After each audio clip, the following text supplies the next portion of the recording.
देखा था। फेंग और जुई स्पिरिचुअल की पैलेस में जाने के लिए उस पोर्टल के अंदर चले गए थे और उन दोनों के पीछे पीछे यूवी ने भी उस पोर्टल के अंदर जंप लगा दी थी और यहीं से नेक्स्ट एपिसोड की शुरुआत होती है, जहां फेंग और जुई दोनों उसी पोर्टल ट्यूनल के अंदर काफी तेजी से आगे बढ़ रहे थे और अभी वो दोनों इसी तरह से आगे बढ़ ही रहे थे कि तभी उन्हें अपने सामने एक स्टोन नजर आता है जिसके ऊपर एंशिएंट लैंग्वेज में कुछ लिखा हुआ था। उस स्टोन को अपने सामने देखकर फेंग और जुई दोनों वहीं रुक गए थे और अभी फेंग उस स्टोन पे लिखी हुई एंशिएंट लैंग्वेज को समझने की कोशिश कर ही रहा था कि तभी यूवी भी उन दोनों का पीछा करते हुए वहाँ आ गिरती है और यूवी को वहाँ देखकर फेंग उससे कहता है, लिटिल सिस्टर तुम हमारा पीछा करते हुए यहाँ क्यों आ गई? जिसपे यूवी फेंग को चिढ़ाती हुई कहती है, जूनियर ब्रदर तुम कहीं भी मुझे अकेला छोड़कर नहीं जा सकते। और ये कहकर यूवी उस स्टोन के पास जाती हुई कहती है, ये इस स्टोन पे क्या लिखा हुआ है? जिसपे फेंग यूवी के पास जाते हुए उससे कहता है, ये खतरनाक भी हो सकता है इसलिए तुम मेरे पीछे ही रहो। जिसपे यूवी फेंग से कहती है, नहीं मैं ऐसा कुछ भी नहीं करने वाली। और ये कहकर यूवी ने उस स्टोन के ऊपर जाकर अपना हाथ रख दिया था और जैसे यूवी उस एंशिएंट स्टोन के ऊपर अपना हाथ रखती है तो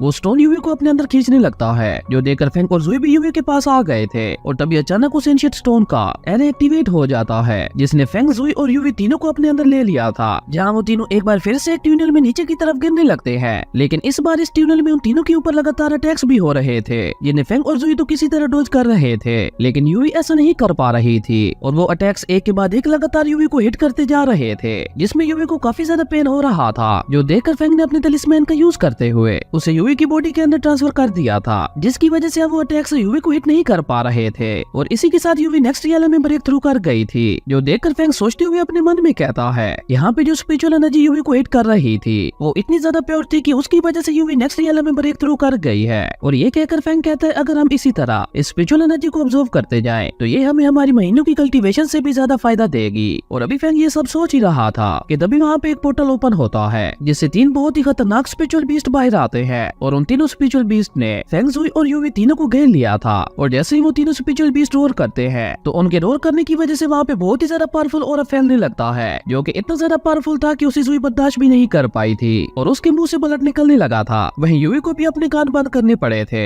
लेकिन फेंग ने अपने मैजिकल वेपन को बाहर निकालते हुए उन तीनों स्पिरिचुअल बीस्ट के ऊपर एक बहुत ही ज्यादा पावरफुल अटैक कर दिया था। और फेंग का ये अटैक कितना ज्यादा पावरफुल था कि फेंग के सिर्फ इस एक अटैक में ही वो तीनों स्पिरिचुअल बीस्ट वहीं मारे गए थे, जिसके बाद वो तीनों वहाँ से आगे बढ़ गए थे। और वहाँ से आगे बढ़ते हुए फेंग कहता है, अगर हम इसी तरह से आगे बढ़ते रहे तो हमारे ऊपर होने वाले अटैक्स और भी ज्यादा पावरफुल होते जाएंगे, जिन्हें ये दोनों बिल्कुल भी बर्दाश्त नहीं कर पाएंगे, क्योंकि यहाँ पे जुई और यूवी की हालत बहुत ही ज्यादा खराब हो गई थी। और ये सब देखकर फेंग कहते हैं, अब मेरे पास बस एक ही रास्ता है कि मैं यहाँ पे मौजूद सारी स्पिरिचुअल एनर्जी को ऑब्जर्व कर लूं। और ये कहकर फेंग अपनी सीक्रेट टेक्निक का यूज करते हुए वहाँ पे मौजूद सारी स्पिरिचुअल एनर्जी को ऑब्जर्व करने लगता है। और फेंग की ऐसा करते ही वो तीनों एक पोर्टल से होते हुए स्पिरिचुअल की पैलेस में पहुंच गए थे। और जैसे ही फेंग वहाँ पहुंचता है तो फेंग का गोल्ड चक्र ओपन हो गया था और उस ट्यूनल की स्पिरिचुअल एनर्जी को ऑब्जर्व करने की वजह से फेंग नेक्स्ट रियल में ब्रेक थ्रू कर गया था, जो देखकर जुई फेंग और यूवी से कहती है, तुम दोनों तो वाकई बहुत ज्यादा अमेजिंग हो, क्योंकि तुम दोनों ने इतनी ज्यादा हार्ड सिचुएशन में भी हार न मानते हुए नेक्स्ट रियल में ब्रेक थ्रू कर लिया। और तुम दोनों का ये ब्रेक थ्रू तो मुझे वाकई काफी ज्यादा बड़ा लग रहा है, क्योंकि मुझे तुम दोनों की पावर्स पहले से 100 गुना ज्यादा पावरफुल लग रही है। उसके बाद हमें स्पिरिचुअल की पैलेस के बाहर का सीन दिखाया जाता है, जहाँ पे डीमन क्लैन के साथ साथ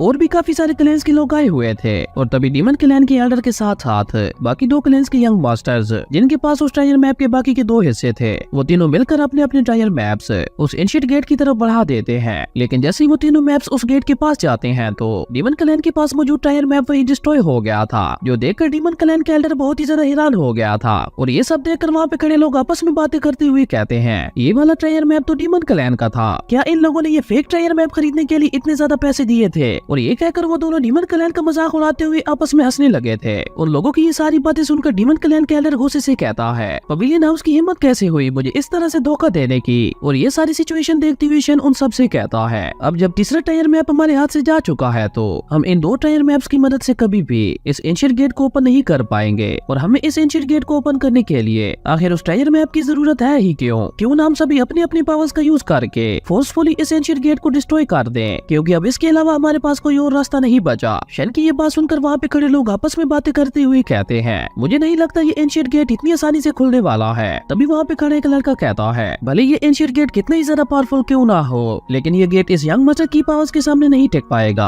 अब मैं भी देखता हूँ इस एंशिएंट गेट को तोड़ना कितना मुश्किल है। और ये कहकर वो लड़का कुछ सोचते हुए कहता है, पता नहीं यहाँ पे मेरी फियांसी जुई क्यों नहीं आई, क्या वो अभी अपने ग्रैंडफादर को फॉलो करते हुए अभी की गैदरिंग एरिया में ही होगी? उस लड़के की ये बात सुनकर शैन उससे कहता है, अब जब तुम भी हार नहीं मारना चाहते तो क्यों ना उन दोनों मिलकर अपनी पावर्स को कंबाइन करते हुए इस एंशिएंट गेट को तोड़ने की कोशिश करे और उसके बाद वो सभी ट्रेल्स हम दोनों आपस में बांट लेंगे। शन की ये बात उस लड़के को भी काफी ज्यादा पसंद आती है, जिसके बाद उन दोनों ने उस एंशिएंट गेट के पास जाकर अपनी अपनी पावर्स का यूज करते हुए उस एंशिएंट गेट के ऊपर एक बहुत ही ज्यादा पावरफुल अटैक कर दिया था। और उन दोनों के अटैक्स इतने ज्यादा पावरफुल थे कि जैसे ही उन दोनों के अटैक्स उन टायर मैप्स के साथ मिलते हैं तो वहाँ पे एक बहुत बड़ा ब्लास्ट होता है, जिसकी वजह से उस एंशिएंट गेट में काफी सारे क्रैक्स आ गए थे। और इसी के साथ हमारा ये एपिसोड यहीं पे खत्म हो जाता है। अगर आपको ये वीडियो अच्छी लगी तो लाइक कर दे और अगर चैनल पे नए आए हो तो सब्सक्राइब करते जाना। तो मिलते हैं एक न्यू वीडियो में, तब तक के लिए बाय।